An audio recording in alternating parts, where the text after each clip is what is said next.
not only does it cut off the oxygen to your brain, so you get this euphoric high. But if your brain is limited to oxygen for a long period of time, even if death isn't something that becomes a result, you know that there is a high chance of being brain dead. There's a high chance of those individuals having deeply rooted neurological issues where they can end up being a vegetable. They can end up losing, a huge percentile of their functionality. And that doesn't always end up being death. There's long-term repercussions to doing this type of drug. And again, US is at the highest overdose rate in the whole world. We have a problem, an epidemic with that already. Dimitri, is this a big issue in your world? Oh, absolutely. Absolutely. As a dad, listen, Tori, as a dad, I'm trying to do better for my seed. But for me, how old's your baby? He's 5. He's finna graduate kindergarten. I'm so excited. But anyway, he's 5 years old. So for me, it's super personal because it's not about banning a drug. It's about banning the profit of Black pain, in my opinion. In my opinion, this isn't some wash away thing that once it's gone, it's gone. No, this is impact. This lasts. There's so many questions I have regarding this. Like, why is it easier to find strawberry banana gas than to find a healthy snack for my son in America? Like, I don't understand it. You understand what I'm saying? And the thing about it is, another fair point, I think selling it is not that we failed as a society, but we are creating the failure as a society. Like this lasts, and the impact that'll come from it is absolutely ridiculous.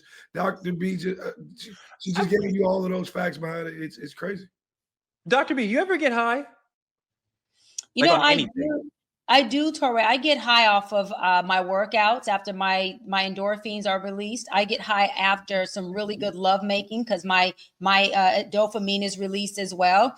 And I also get high when I see every one of my clients have a breakthrough, because it is something that literally gives me a natural high. Now, I have in the past consumed CBD at night because it did help relax me and help me go to sleep. It didn't have THC in it. So I don't know if that's considered me getting high, but what I do know is that about 15 minutes after I took a little puff of the CBD, your girl was out for a good 8 hours and I woke up very, very freaking recharged. So I don't know if that counts, but yeah, maybe so.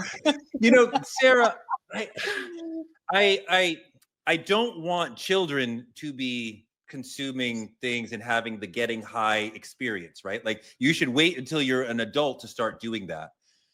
But I do think there is a general value in the self-exploration that you can have when you're in an altered state, if you do it properly. I don't want you or anyone to try crack or cocaine, but if you smoke marijuana or you do something like MDMA in a thoughtful way, you can have deep personal revelations about who you are as a person that you could not have if you didn't. And to me, it's as similar as like, I think we all should travel to Japan and India and other places to expand. And when you travel to the world of your brain on MDMA or your brain on marijuana, like, you could have, what do you think about that? I bet that's pretty challenging to you. Yeah, well, I feel like those experiences aren't happening for our children. Most of our children that are experiencing drugs aren't doing it for deep revelations. They're doing it because it's the cool thing to do. They're doing it because they saw someone else do it. So first and foremost, I just appreciate SZA for using her platform to really create this awareness around this is not the type of drug that's like an MDMA or like cannabis, weed, whatever you want to call it, THC. This is not that thing. It can literally, like, you can become brain damaged. And my other question is, and I don't know if you guys used to do this, maybe it was a Canadian thing, but what happened to the days, did you guys ever almost like knock yourselves out with your breathing? Do you guys know what I'm talking about? That was Canadian. Oh, okay. We used to do this thing where we would stand up against the wall and we would bend at our hips and we would take 20 deep breaths and then we would stand up and hold our breath for 10 seconds and then we would breathe really fast and it would be like Dimitri, that's why Drake is the way he is, because he did shit like that as a kid. He's There's from no the fault stick. there. But He's but sick. See, But shit what like I'm this is saying why is- y'all should be the 51st state. Just come on in and it'll be better. We have games for the kids. it's a good time. But what I will say is those types of things aren't causing brain deficiencies. If our kids are going to start to try new drugs, then please don't let it be one that's killing them. Don't let it be heroin. Don't let it be crack. Don't let it be nitric oxide, because this is just not good for our children.